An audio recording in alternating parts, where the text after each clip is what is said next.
Popcorn Junkies with her. Haven't done one with her off the telly for absolutely ages. And we are going to review a movie called The Assistant. It was due to come out at the cinema whilst we've been in lockdown. You can buy it on iTunes, for $9.99.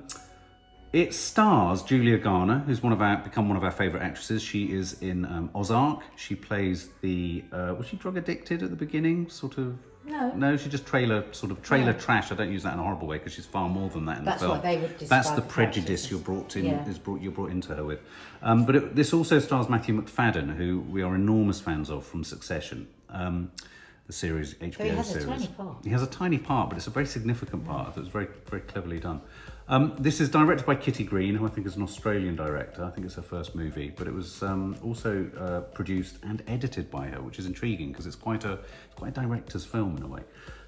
Anyway, so what is the concept? The concept is this is being talked about as a film that's loosely, not at all strictly, so they've avoided the legal issues, but it's probably the first film that eats at the edges of the Harvey Weinstein story.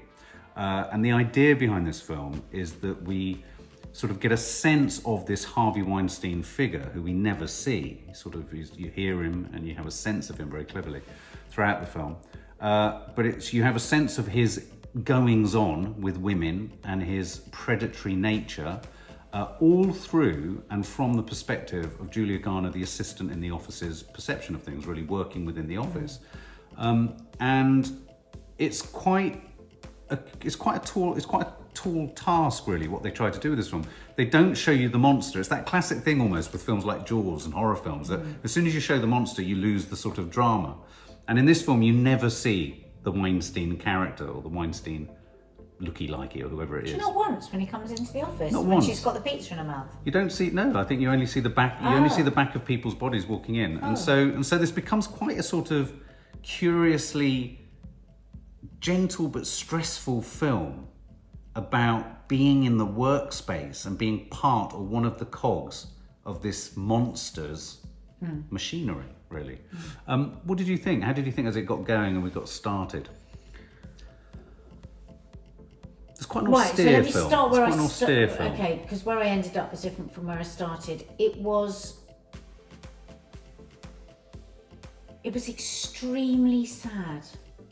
Right from the first moment that you were with her, what's her character's name? She manages, this actress, she really is quite phenomenal. She's quite an astonishing actress. She can tell you so many things without even a flick of an eyebrow. She inhabits her roles so utterly. I imagine that she went through an awful lot, actually. And I remember reading an interview with her last week, actually, and she said she never takes a role that is in any way easy. She has to go through some heavy shit for the part. I think austere is a really, really good word. It's all very muted, isn't it? And grey and dark, like the office. Sterile. Like there's hardly any colour in it, is there? It's like she's so pale, and she's sort of her complexion and her clothes are almost all the same, aren't they? Yeah. And then and somehow that gives you the feeling of what she's like inside as well. Deep sadness. Yeah. And she's in this. It's the tedium of her life. Yes. And I think the director is very brave the way she just keeps repeating that.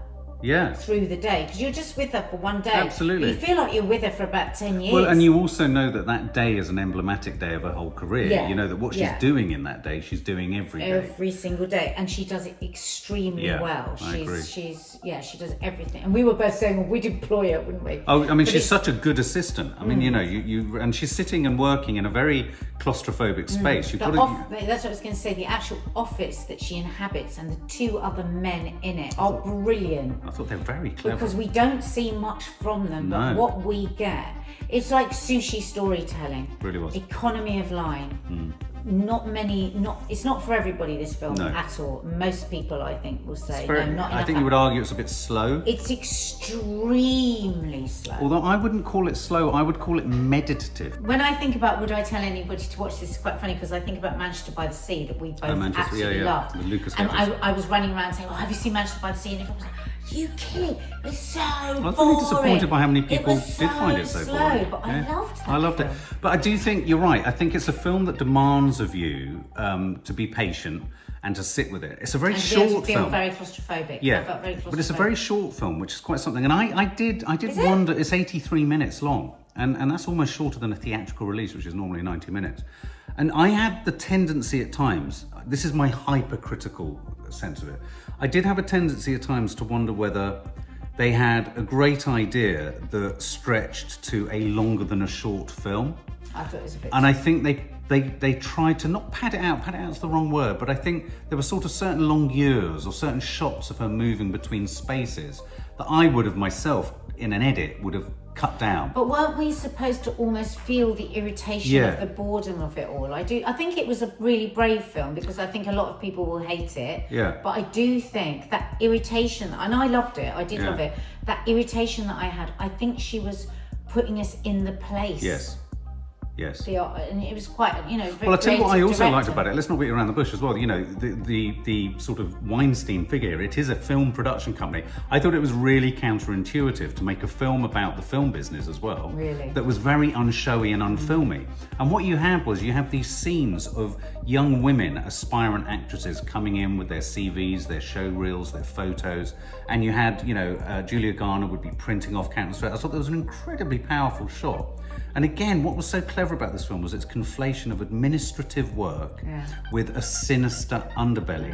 So, for example, she was photocopying photos of countless women, and they held the shot. I've got goosebumps thinking about it. It was a very clever moment, that, because as those images kept landing, all I was thinking about was the number of women that had passed through Weinstein's hands. And it was really clever, because whilst this was happening, while she was photocopying, it leaned so much to Weinstein, didn't it? Even because all you would get were the muffled tones from the other side of the door, and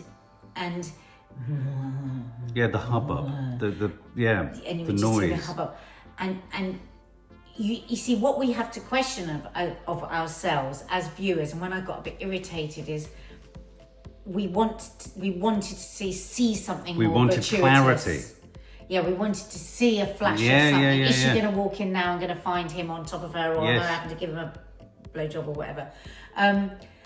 But actually, it was much better than that, the film, because it made us feel it more in a way. Oh, it really did. I think you're right. Because everyone's desensitized to seeing stuff. I think you're absolutely right. And it was more sinister, that we were just feeling the tones. Yeah. And there was one particular part in the film where a beautiful young actress comes in, and a woman, I think more a producer, she seemed to have more status, brought her in. Oh yeah, there's going to be lots of things. She was just giving her this line about how many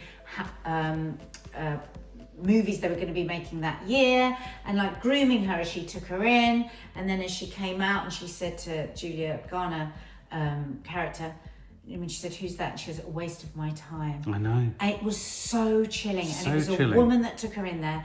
And then we go from afternoon to early evening to later evening to very, very late. Everybody's left. And you can still hear him in there. The sex hasn't happened yet. No. And this is what we heard of Weinstein, wasn't it? It would be hours and hours hours and hours of getting hours there. of talking to them. And it was interesting again, because all that administrative stuff that was going on, and the claustrophobia and the air conditioning feeling and her eating the bowl of Cheerios, everything.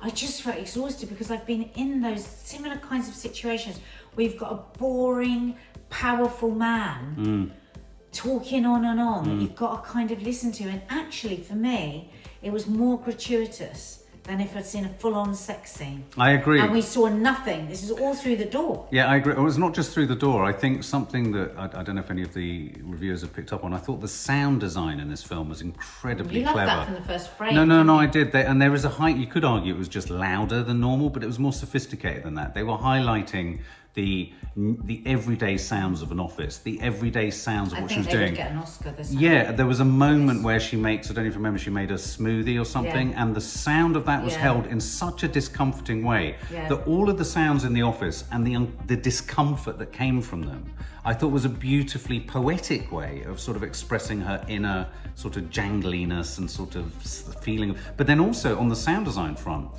if you watch this, guys, you will be frustrated by the audio on the phone conversations. You can't fully make out what's being said, and I think that's purposeful. But you get a sense. You get a exactly total what sense. he said. Yeah, so like the Weinstein clever. figure's wife calls in, her fury. She holds the assistant responsible for playing about with stuff. Then the assistant has to twice write an email to the Weinstein figure, and then the two guys, like almost hyenas in The Lion King, came around the back and said to her, "No, say that you're really grateful for the job. Just keep it like this." And what that told you was, in a different way, because the power struggle is different, they were as petrified as her. Well, there's that one little scene when the one comes out and he's had an absolute bollocking. He's been and roasted. He's broken, but he's Roasted. when she cries silently. Yeah. But also with the sound, the scene where she's eating the Lucky Charms. Yes.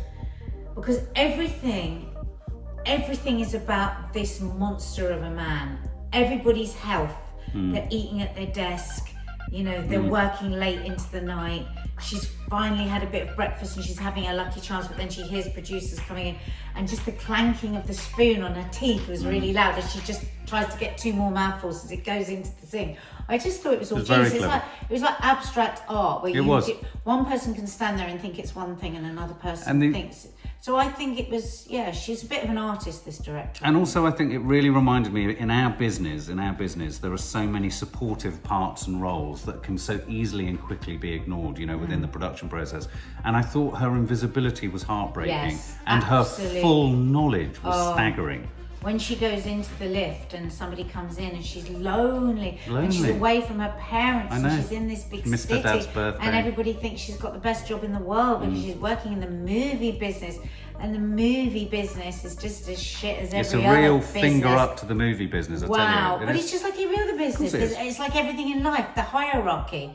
You know, there's plenty of people walking around in the world that are just invisible because people think that. And yet, she was so deep, and she had so much feeling, and the way she tries to save the girl that's flown in and put into the hotel. Yeah. And like, we're saying this, and you might be disappointed if you watch the film because you don't quite see any of this. No, you get this sort of sense of it all. But let's just pause. Before we sum up, what about the Matthew Mcfadden scene? Matthew Mcfadden plays the head of HR, so she goes in to lodge a complaint about her concerns for the young other assistant who's clearly been brought in by the boss because he fancies her. And she goes in to express her concerns. And Matthew Mcfadden, I mean, watch it for that 10-minute, 12-minute scene. And Julia is brilliant. Julia is superb in that. Matthew Mcfadden is superb in that. But they play... That scene you could almost make a short film. You could. Of just that scene. That scene is the best portrayal of corporate sexism at work. Yeah. Isn't it? Yeah. The slow gaslighting of the person. They should make that scene into a short film. They should. Okay, well, let's sum it up. How would you summarise it? Well, it's really difficult to summarise because I can't think of anyone that I would say watch this and I would like it. Right. But Maddie might, our eldest daughter might, but... You've got to be willing to go there. You've got to sit with it. Yeah. There's no fireworks, there's no colour, there's no... But it's great storytelling. It's great. It's sushi storytelling. And great character portrait. Yeah. So I'm really glad I watched it. What would you give it out of 100? 100? How come we've suddenly gone to 100? Because that's what we do on the Popcorn Junkies it's now. It's too difficult to. You can't really do that because it's not really. Because what am I? How am I marking it? Am I marking it in how I think? How many? Because I don't think many people will like it. So I don't want to say I mark it out of 100 out of 100, and then. So you're opting out of the scoring system. The Guardian marked it. They gave it 5 out of 5.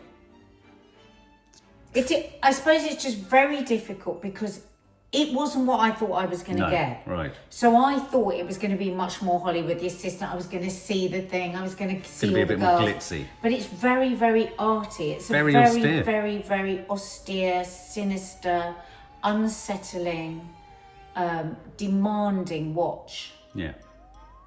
But I thought I can't fault it. It was brilliant. Yeah, I thought it was an astonishing character study. If I had a criticism of it, I do think that it would have sustained a short film, a very meaningful short film. There were some scenes in it which were brilliant. I kind of think that, and I thought that a bit when I was watching it, but now I do think we were supposed to feel the discomfort of it and the never-ending day of it. I think we were supposed to feel weary and just like, You know, like we've had the strip lighting over our eyes all day. So Yeah. I think it was... Well, if I was to give it a score, I'd give it 75 out of 100.